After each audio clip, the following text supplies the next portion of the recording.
وَلَقَدْ كَرَّمْنَا بَنِي آدَمَ۔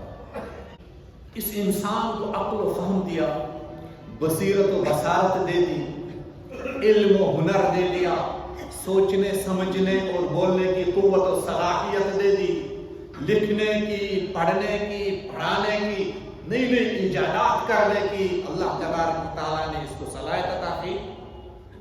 اللہ تعالیٰ فرماتا ہے وَلَقَدْ كَرَّمْنَا بَنِي آدَمَ۔ یہ عزت جو انسان کو بخشی، یہ عزت بخشی ہے حضرت اللہ نے۔ یہ ہوائی جہاز میں سفر کرنا، فضاؤں میں سفر کرنا، سمندروں میں سفر کرنا، سڑکوں پہ زمین کے اوپر سفر کرنا، مختلف قسم کی سواریوں کا استعمال کرنا، اللہ تعالیٰ فرماتے ہیں وَحَمَلْنَاهُمْ فِي الْبَرِّ وَالْبَحْرِ۔ قرآن کریم کی اول مخاطب قوم جو تھی وہ مکہ کے رہنے والے قریش تھے۔ اگر قریش کے درمیان اس وقت اللہ کے نبی صلی اللہ علیہ وسلم ہوائی جہاز اور راکٹوں کا تذکرہ فرماتے تو ان کے ذہنوں میں یہ بات نہیں بیٹھتی۔ تمن یہ تم ساتھ راکٹن تو موبائل فون کت سمجھ کی ہمیں بھی کوئی ایسے اگر آج برونٹھ 40 وری 50 وری موبائل فون کت کرے ہم کہتے ہیں یہ کیسی باتیں کر رہے ہیں۔ آج آپ آئی فون، آج آپ موبائل فون اینڈرائڈ ہو یا دوسرے ہو، آپ اس کو ٹچ کر رہے ہیں، نیٹ کے ذریعے سے آپ پوری کائنات دیکھ لیتے ہیں۔ آج اس عمر میں، اس دہائی میں ہمیں یہ پتا چلتا ہے مچھلیوں کی ہزاروں قسمیں اور ان تمام کا خالق حضرت اللہ۔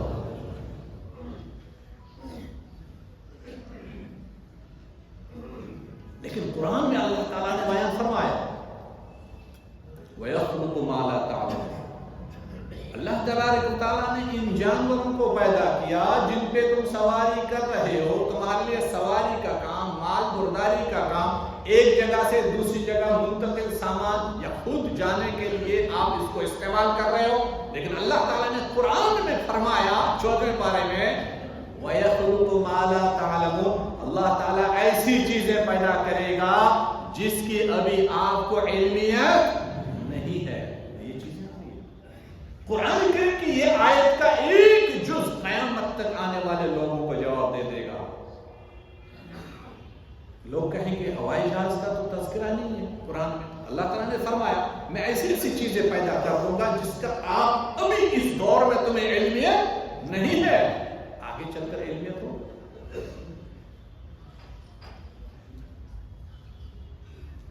اللہ تبارک و تعالیٰ انسان کی سطح، ذہنی سطح کے مطابق اس نے قرآن کریم انسان کی عین فطرت کے مطابق دین حق کو اللہ تبارک و تعالیٰ نے بھیجا۔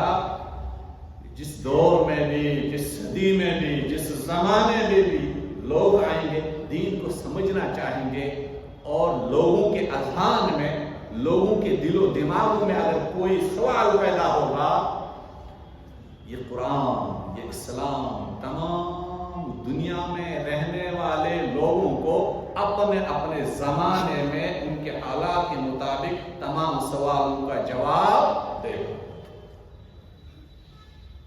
مشرکین مکہ کو، عرب کے رہنے والے لوگوں کو اللہ تبارک تعالیٰ نے فرمایا میری قوت، میری قدرت کو اگر سمجھنا ہے تمہیں آسمانوں میں چڑھنے کی ضرورت نہیں ہے۔